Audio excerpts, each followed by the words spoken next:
جو آخر عشرے میں ہر رات میں پڑھی جاتی ہے، اس دعا کا حوالہ بھی اور یہ بھی یاد دلا دوں کہ بہرحال یہاں کے انتظامی معاملات میں اعتکاف اتنا آسان نہیں رہا۔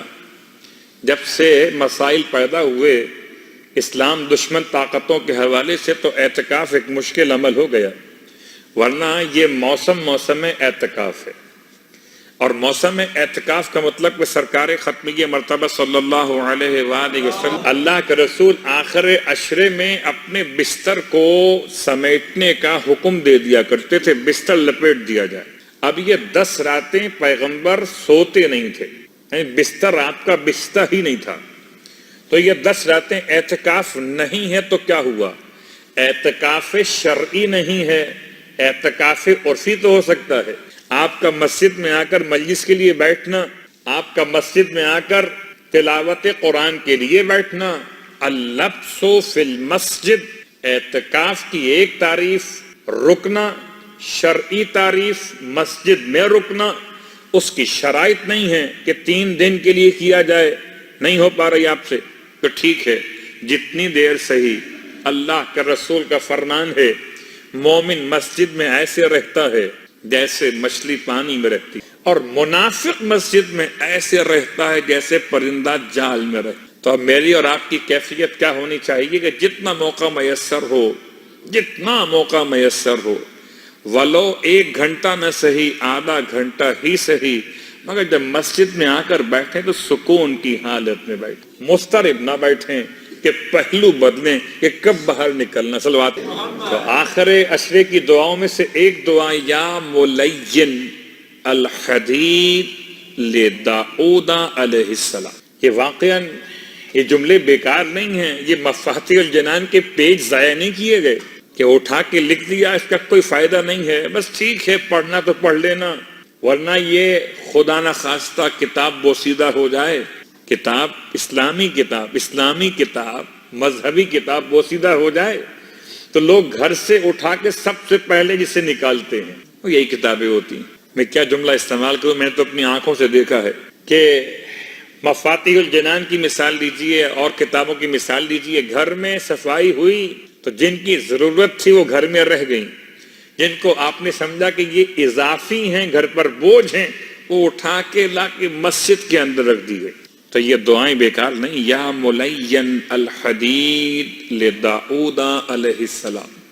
مجھے بتائیں ایمانداری سے، اگر یہ جملہ معصوم کے قول میں نہ آتا تو کیا ہم خدا سے اس طرح بات کر سکتے تھے؟ کیا ہمیں دعا مانگتے وقت جناب داؤد یاد آتے اور جناب داؤد پر خدا کا خاص کرم کیا تھا وہ بھی ذہن میں رہتا؟ اے وہ ذات ملین جس نے نرم کیا الحدید لوہے کو، کس کے لیے؟ لداؤد علیہ السلام، حضرت داؤد کے لیے۔ بہت غور کیجئے، یہ واسطہ دے کر، یہ اشارہ کر کے آپ خدا سے کہنا کیا چاہتے ہیں کہ کیا کوئی کام لوہے کی طرح آپ کے لیے سخت ہو سکتا ہے؟ اور اگر کوئی کام لوہے کی طرح سخت بھی ہو جائے تو کیا خدا اس بات پہ قادر نہیں ہے کہ حضرت داؤد کے لیے لوہے کو نرم کر دے اور آپ کے لیے حالات کو سازگار نہ بنائے؟ تو یا ملین الحدید لداؤد علیہ السلام۔ اور دوسرا جملہ وَيَا كَاشِفَ الضُّرِّ وَالْكَرْبِ الْعِظَامِ عَنْ أَيُّوبَ علیہ السلام، اور اے وہ ذات کہ جس نے دور کیا، کھول دیا راستے، پریشانیاں ختم کر دیں، مشکلات جو بڑی بڑی تھیں، کرب العظام، وہ سب کے سب بڑی بڑی مشکلات کو حضرت ایوب سے دور کر دیا۔ کاشف، کشف کرنے والا، کھول دینے والا، ہٹا دینے والا۔ اے پروردگار، حضرت داؤد کے لیے تو نے یہ کیا، حضرت ایوب کے لیے تو نے یہ کیا۔ اب اگر حضرت ایوب کی بات میں اشارے میں کہوں تو حضرت ایوب پر جتنے امتحانات تھے اس کا عشر عشیر بھی مجھ پر اور آپ پر نہیں ہے۔ تو اگر خدا حضرت ایوب پر سے ان کی مشکلات کو ہٹا سکتا ہے تو میری اور آپ کی مشکلات کا ہٹانا اس کے لیے کیا مشکل ہے؟ وہ تو مشکل کشا کا بھی پروردگار ہے۔ یا کاشف الضر والکرب العظام عن ایوب۔ اور تیسرا جملہ کہ جو خاص اے مفرجہ ہم من عن یعقوب علیہ السلام، اے وہ ذات یہ ایک ایک جملہ معصوم نے بہت ناپ تول کے دیا ہے، ناپ تول کے دیا ہے. جیسے آپ دکان پر جائیے، اور خاص طور سے ایسی دکان کے جہاں مسائل بہت حساس ہوں، تو آپ کو جو ملتی ہیں ٹیبلٹس وہ اس حد تک سینسیٹیو ہیں کہ ان کا ویٹ مخصوص کیا جاتا ہے، کتنے گرام کی استعمال کرنا ہے، نہ اس سے کم اور نہ اس سے زیادہ ہیوی ڈوز، نہ لائٹ نہ ہیوی، جو لکھی ہے ڈاکٹر نے آپ کے لیے اور اس نے جتنے گرام کی ٹیبلٹ آپ کے لیے معین کی ہے اس میں ہی آپ کا فائدہ ہونے والا ہے. تو اسی انداز سے معصوم نے ایک ایک جملہ ناپ تول کے دیا ہے. 1,24,000 انبیاء میں سے جس کا نام معصوم نے دعا کے لیے خدا کی بارگاہ میں مخصوص کیا، کچھ تو سوچ کر کیا ہوگا. ورنہ حضرت آدم علیہ السلام نبی نہیں ہیں، کہ حضرت ابراہیم علیہ السلام پیغمبر نہیں ہیں، لیکن معصوم نے 4 انبیاء کا تذکرہ کیا.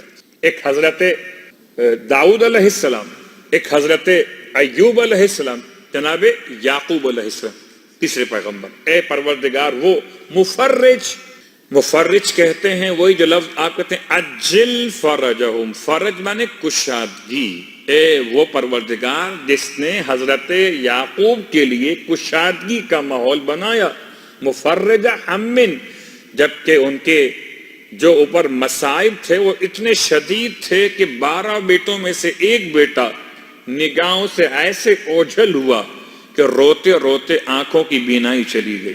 تو کس نے بینائی کو واپس پلٹایا؟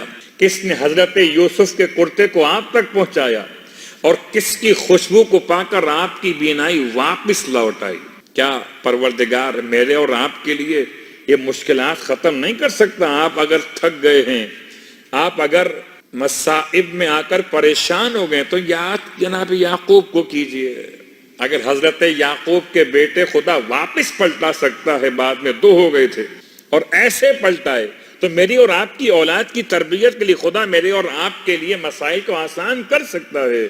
آپ ہمت تو کیجئے. اور چوتھا جملہ چوتھے انبیاء کے حوالے سے، اے منفسہ غم ان یوسف علیہ السلام، اے پروردگار وہ کہ جس نے حضرت یوسف علیہ السلام کے غموں میں انہیں وہ صلاحیت دی کہ سانس لینے قابل ہو گئے. وہ اتنے شدید غم تھے کہ حضرت یوسف علیہ السلام کنویں میں گرے ہوئے ہیں. کون نکالے گا آپ کو آ کر؟ کیسے نجات ہوگی؟ اگر کوئی مومن سمجھتا ہے کہ میں مصائب کے کنویں کے اندر گر گیا ہوں، تو جو خدا حضرت یوسف کو نکال سکتا ہے وہ خدا مجھے اور آپ کو بھی نکال سکتا ہے. مگر دعا مانگنی کیسے ہے؟ یہ 4 انبیاء کا حوالہ دیا، پھر کہا صلی علی محمد و آل محمد. ان 4 انبیاء کے حوالے کے بعد حضرت داؤد علیہ السلام ہو، جناب ایوب ہو، یعقوب و یوسف ہو، ان 4 انبیاء کے حوالوں کے بعد 5واں کلمہ درود کا. پھر پروردگار سے کما انت اہلہ ان تصلی علیہم اجمعین. ایک جملہ استعمال کی جاتا ہے کہ رات کو سونے سے پہلے انسان کو چاہیے کہ تمام انبیاء کو اپنا شفیع قرار دے، تب سو جائے. اور جب اللہ کے رسول کی بارگاہ میں یہ سوال جناب سید کونین نے کیا، پر بابا یہ بتائیے کہ کس طرح ممکن ہے کہ سارے انبیاء کو اپنے لیے شفیع قرار دیا جائے؟ تب اللہ کے رسول نے فرمایا، بیٹی سارے انبیاء پر رات کو سونے سے پہلے درود پڑھ دیا کرو. جب تم ان سب پہ درود پڑھو گی تو انبیاء روز قیامت تمہارے شفیع قرار پائیں گے. اور بڑا احسان ہے انبیاء پہ درود پڑھنے کا طریقہ، ورنہ اگر 1,24,000 انبیاء پر درود پڑھا جاتا نام بنام تو رات تو ختم ہو جاتی. کیونکہ اتنے مشکل تلفظ ہیں ناموں کے، جو عبرانی زبان کے ہیں، سریانی زبان کے ہیں، تاکہ صرف عربی زبان کے. آپ نے آسان طریقہ اس دعا کے اندر بھی ہے، صلی علی محمد و آل محمد کما انت اہلہ، کہ پروردگار جیسے تو اہل ہے درود نازل کرنے کا، جیسے تو اہل ہے درود نازل کرنے کا، ان تصلی علیہم اجمعین، ان سب پر ویسے درود کو نازل فرما. یعنی یہ سارے انبیاء کے جو نام لیے گئے ان پر بھی، اور واسطہ آل محمد کا تمام پر اس درود کو نازل فرما. کتنا درود؟ اس کا تو اہل ہے. اور اس کے بعد آخری جملہ، وفعل بی ما انت اہلو، وَلَا تَفْعَلْ بِي مَا أَنَا أَهْلُ، آخری جملہ اس دعا کا، پروردگار میرے ساتھ وہ کچھ کر دے جس کا تو اہل ہے، وہ کچھ مت کرنا جس کا میں اہل ہوں۔ اب اپنے آپ کو دیکھیے اور پروردگار کی شان کو دیکھیے، وہ کس کا اہل ہے؟ وہ لطف و کرم کا اہل ہے، میں خطاؤں کا پتلا سہی، یا لطیف ارحم عبدک الضعیف۔ اور یہ دعا کے ساتھ آج کی جو نماز بیان کرنی ہے، یہ نماز سرکار ختمیہ مرتبہ صلی اللہ علیہ وآلہ وسلم کی بارگاہ مقدس، اور اللہ کے رسول نے اس نماز کے لیے پڑھنے کا دن بتایا۔ میں نے اس لیے بعض نمازوں کو مؤخر کیا تھا کہ دن کے اعتبار سے بیان ہو تو بہتر ہے، کل ہے پیر کا دن، تو کل کے دن کے لیے یہ نماز اللہ کے رسول نے بیان کی۔ اس کا نماز کا نام کیا ہے؟ نماز کا نام ہے آتش جہنم سے نجات کی نماز۔ آتش جہنم سے نجات کی نماز، یہ نماز وہی پڑھ سکے گا اس سے آتش جہنم سمجھ میں آ جائے، اور جب آتش جہنم سمجھ میں آئے گی تو پھر اس سے بچنے کی نماز بھی پڑھے گا۔ مثال میں آپ کو آسان کر دیتا ہوں کہ اگر انسان یہ خیال کرے کہ جہنم کیسا ہوگا، پتہ نہیں کیسا ہوگا، کتنا اس کا ٹیمپریچر ہوگا، گرمی کتنی ہوگی، آگ کیسی ہوگی، سب باتیں چھوڑ دے، اپنے کچن میں جا کر جہاں آگ روشن ہوتی ہے تھوڑی دیر کے لیے صحیح اپنی چھوٹی انگلی کو ذرا آگ کے اندر آگے بڑھا کے دیکھے تو اندازہ ہوگا کتنی قوت برداشت مجھ میں ہے اور کتنی طاقت آگ کے اندر ہے۔ اور یہ آگ وہ جو 70 مرتبہ ٹھنڈی کی گئی تب جا کے دنیا کے لیے مفید قرار دی گئی، یہی آگ جو لگتی ہے تو چاہے کوئی بہت بڑا ٹاور ہی کیوں نہ ہو، جنگلات کیوں نہ ہو، بعض علاقے ایسے جہاں آگ لگی تو پورا علاقہ صاف ہو گیا، یہ آگ دنیا کی آگ ہے۔ تو قیامت میں جہنم کی آگ کیا ہوگی کہ جو انسان کو کس طرح جلائے گی، اگر یہ سمجھ میں آ جائے تو انسان کوشش کرے گا کہ وہ نماز بھی سمجھے۔ تو نماز اللہ کے رسول نے بیان کی، نماز بیان کس کے لیے کی ہے؟ ان کے لیے کی ہے کہ جنہیں جہنم میں جلنا ہی جلنا ہے۔ بیان کس کے لیے کی ہے؟ کہ جن کو جہنم سے بچانا خود ختمیہ مرتبہ اچھا، اس لیے نماز بیان کر صلوات۔ اس نماز کی نیت کیا ہوگی؟ نماز کی نیت ہے آتش جہنم سے نجات کی نماز پڑھتا ہوں، جی نیت کر لیجیے آپ، کیونکہ نیت موضوع نہیں ہے قربتاً اللہ۔ ہر 2 رکعت میں الحمد کے بعد سورہ توحید 15 مرتبہ، اور سورہ توحید کے بعد سورہ ناس، سورہ فلق 15 مرتبہ۔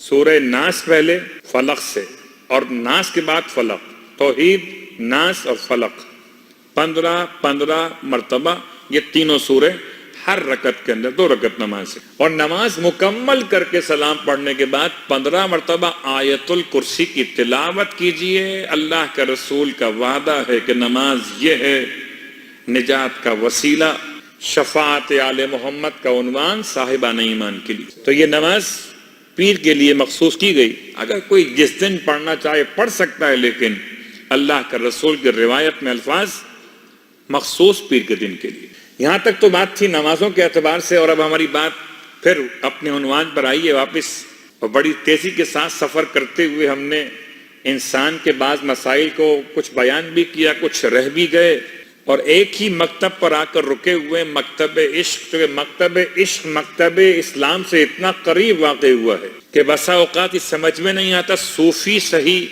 مسلم ہیں کیا مسلم صحیح انداز سے خدا کو پہچان سکتا ہے۔ حتیٰ کہ بعض افراد نے یہ خیال کیا کہ تشیع اور صوفی ازم میں کیا فرق ہے، خدا سے قریب کرنے کے لیے کون سا مکتب زیادہ مؤثر ہے۔ تو ہم جو بات کر رہے تھے کہ یہ مکتب عشق جو کہتا ہے کہ انسان رب کو پہچانے تو اپنے دل کے ذریعے سے معرفت کو حاصل کر لے، باہر کی دنیا سے رابطہ ختم کر لے، جو فطرت کا انکار کرتے ہیں، جو آفاق کی نشانیوں سے اپنے آپ کو دور کرتے ہیں، حتیٰ جو دنیا کی مذمت کرتے ہیں، وہ کہتے صرف دل کے اندر رہو اور خدا کو پہچان لو۔ ایک ایسی مثال جس میں بہت سارے وہ صوفیہ حضرات کے پیغامات بھی ہیں کہ جو باقاعدہ اشعار کی شکل میں ہیں، ان میں ایک بڑی مثال دی گئی عجیب سی کہ ایک شخص نے خدا سے دعا مانگی، پروردگار مجھے خزانہ بتا دے، خزانہ کہاں دفن ہے، مجھے کوئی خزانہ مل جائے۔ لوگ کہتے ہیں غیب سے مل جائے، چھپڑ پھاڑ کے مل جائے. وہ کہہ رہا تھا مجھے تو خزانے کا پتہ بتلا دے. روز دعائیں نمازیں عبادات کر رہا ہے, پروردگار مجھے خزانے کا پتہ بتلا دے. اس کے خواب میں فرشتہ آ گیا. بہت غور کیجیے گا کہ جتنا یہ بات آپ غور سے قریب ہو کے سمجھیں گے اتنا آسانی ہوگی. یعنی کیا مطلب کہ ایک ایک لفظ اس کا اہم ہے. فرشتے نے آ کر خواب میں اسے کہا کہ تم خزانہ تلاش کرنا چاہتے ہو تو ایسا کرو کہ ایک فلاں پہاڑ پر جاؤ.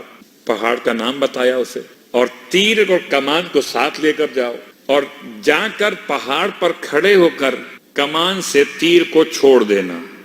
کمان سے تیر کو, اور یہ خواب ختم ہو گیا. یہ بڑا خوش ہوا. یہ یاد رہے کہ ہم بات کر رہے ہیں صوفی اعظم اور اسلام کے حوالے سے. بڑا خوش ہوا اور یہ صبح بیدار ہوا کہ مجھے تو خزانے کا ایڈریس مل گیا ہے. اٹھایا تیر اور کمان کو اور صبح پہنچ گیا پہاڑ کے اوپر. مجھے پورا احساس ہے کہ کل کے اعمال کے بعد آپ تھکے ہوئے بھی ضرور ہیں, مگر مشکل نہیں ہے. اعمال کے بعد کی جو تھکان ہے وہ بڑی لطف اندوز ہے.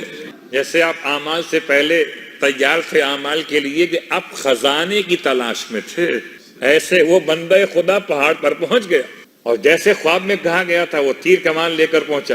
اب یہ جب پہاڑ پر پہنچ گیا تب اس سے یاد آیا, ارے یہ تو میں پوچھنا بھول گیا کہ تیر چلاؤں کس طرف. شمال بھی ہے, جنوب بھی ہے, مشرق بھی ہے, مغرب بھی ہے. تو ایک وہ جو کیفیت ہوتی ہے کہ اچھا اور سمتیں تو اپنے مقام پر ہیں, میں سمت قبلہ کی طرف تیر چلا جاتا بسم اللہ کہہ کر. پوچھنا بھول گیا, نہ میں نے پوچھا نہ اس نے بتایا مجھے. تو بس بسم اللہ کہہ کر کہیے, یوں سمجھیے کہ اس نے اپنے خیال کے اعتبار سے کہ اس سے بہتر اور مقام کیا ہوگا, سمت قبلہ معین کر لی اور تیر چلایا. خواب میں کہا گیا تھا کہ تیر جہاں گرے گا وہاں کھودنا تو خزانہ نکل آئے گا. اب تیر چلایا, تیر میں جتنی صلاحیت تھی اس کی بازوؤں میں, جتنا اس نے کھینچا زور سے تھا, وہ تیر سمت قبلہ چلایا, گر گیا آگے جا کر. اس نے اتنا کھودا کہ صبح سے شام ہو گئی, کچھ نہیں ملا, اس کو کچھ نہیں ملا. واپس تھکا ہارا پلٹ کے آیا, کہتا پروردگار یہ کیا ہوا, میں نے تو خزانے کے ایڈریس معلوم کیا تھا, یہ تو وہاں کچھ نہیں ملا مجھے. پھر رویا گڑ گڑایا اللہ کی بارگاہ میں, پھر سویا تو حالت خواب میں. پھر اسے کہتے ہیں اسی دن یا اس کے بعد پھر 3 راتیں اور آئیں کہ شاید سمت قبلہ نہیں تھا, شمال تھا. تیر وہاں چلایا ایک دن, پھر جنوب, پھر مشرق, پھر مغرب, یعنی جتنی سمتیں اس کے لیے ممکن تھیں اس وقت اس علاقے میں, اس نے تمام سمتوں میں تیر چلائے اور زمین کھودی, کچھ نہیں ملا اسے. جب اپنے لحاظ سے ناکام ہو گیا, بہت غور کیجیے گا, ایک ہے آفاق, ایک ہے انفس. جب چاروں طرف تیر چلائے اس نے اور کہیں خزانہ نہ ملا تو پھر اس نے فریاد کی, خدا کو یاد کیا, سو گیا. پھر خواب میں فرشتے کو دیکھا, اس نے کہا میں نے تجھ سے یہ کب کہا تھا کہ کمان کو کھینچ کے تیر چلانا. میں نے آپ سے کہا تھا کہ بہت توجہ کیجیے گا, یہ خاص پیغام کیا تھا. میں نے تجھ سے یہ کب کہا تھا کہ تو کمان کو کھینچ کے تیر چلانا. سمت تو جب بیان کروں, جبکہ تیر اور کمان کا استعمال کھینچنے کے اعتبار سے مارنا کہاں پر ہے. میں نے تجھ سے کہا تھا کمان اور تیر لے جانا اور تیر کو کمان سے چھوڑ دینا, تیر کو کمان سے چھوڑ دینا, جہاں گرے گا وہاں خزانہ موجود ہوگا. پیغام کیا ہے اس کے اندر, کیا خدا کو چاروں طرف ڈھونڈتے ہو؟ خدا تو تمہارے اندر. صلوات پڑھے محمد و آل محمد. یہ صوفیوں کا مزاج ہے کہ مکتب عشق کی باتیں ہیں کہ خدا کو کہاں ڈھونڈتے, شمال میں, جنوب میں, مشرق میں, مغرب میں. لیکن اس سے ایک بات اور بھی واضح ہوتی ہے کہ کل بھی یہ سوال کسی نے کیا تھا, اعمال کے بعد یہ 70 مرتبہ استغفر اللہ واتوب الیہ کیوں 75 مرتبہ پڑھ لیتے ہیں, یا اس سے کم 5 مرتبہ کم کر کے پڑھ لیتے ہیں, یا 72 کر لیں کربلا کے شہیدوں کی محبت میں. یہ 100 مرتبہ کیوں استغفر اللہ ربی واتوب الیہ 110 کر لیں, یا علی مدد کے حصے کے اعتبار سے 92 کر لیجئے یا 110 کر لیجئے. ہمیں تو ہنسوں سے محبت ہو گئی اہل بیت کی محبت کے اعتبار سے. ہر وہ ہنسا اچھا لگتا ہے کہ جو ہنسا اہل بیت سے کوئی موافقت رکھتا ہو, چاہے اس سے مراد وہ اہل بیت کی ازواج مقدسات ہوں, یہ تو محبت کی بات ہے. خیر, پیغام کیا ہے کہ چاروں طرف خدا کو ڈھونڈا. کہ اگر انسان خود سے اپنی تسبیحات کے فیگر کو معین کرے تو آپ استغفر اللہ پڑھ کیوں رہے تھے؟ کیوں پڑھ رہے تھے؟ اللہ کو تلاش کر رہے تھے, مغفرت کے لیے توبہ کرنا چاہتے تھے. آپ کو فگر دی کس نے تھی کہ 70 مرتبہ پڑھنا ہے؟ دی کس نے تھی؟ جاننے والے نے یا نہ جاننے والے نے؟ اگر کسی جاننے والے نے آپ کو دی تھی تو جہاں خزانہ دفن تھا وہیں تو دی تھی آپ کو. اب اس سے 2 قدم آگے بڑھ جائیں گے تو ساری زندگی کھودتے رہیں گے تو خود تو دفن ہو جائیں گے مگر خزانہ آپ کے ہاتھ نہیں آنے والا. تو جیسے انسان اس بات کو سمجھے ویسے صوفیہ نے اس بات کو اس معنی میں لیا. خاص طور سے مولانا روم بہت بڑے صوفیہ حضرات کے خاص باتوں کو بیان کرنے والے، جنہوں نے اپنے ان نظموں میں ان مسائل کو بیان کیا. کہتے ہیں دنیا سے رابطہ ختم کر دو، کیا دنیا کی بات کرنا، اللہ کو تلاش کرنا ہے تو اپنے اندر اللہ موجود ہے. فطرت سے رابطہ ختم کر دیجئے. کیوں ختم کر دیں؟ آئیے ایک جملہ سن لیجئے، اور ذرا سا مشکل جملہ یہ بھی، اور مشکل جملے کے لیے میں مشکل کشا سے پھر امداد طلب کرتا ہوں، کیونکہ مسائل الہیات ہیں. مسائل الہیات میں اتنا آسان نہیں، اور میں چاہتا ہوں کہ اتنا آسان رکھا جائے موضوع کو کہ کوئی جملہ اتنا ثقیل نہ ہو کسی مومن کے لیے بھی، خود میرے لیے بھی، طالب علم ہوں. اب آئیے کہتے ہیں کہ فطرت سے رابطہ ختم کرو، دنیا سے رابطہ ختم کر دو، بس سب کو چھوڑ دو، اللہ ہو اور اللہ ہو. کسی نے مجھ سے سوال کیا یہاں بیٹھے ہوئے کہ یہ ذکر میں جو وجدان آتا ہے اس کا کیا مقام ہے؟ میں نے کہا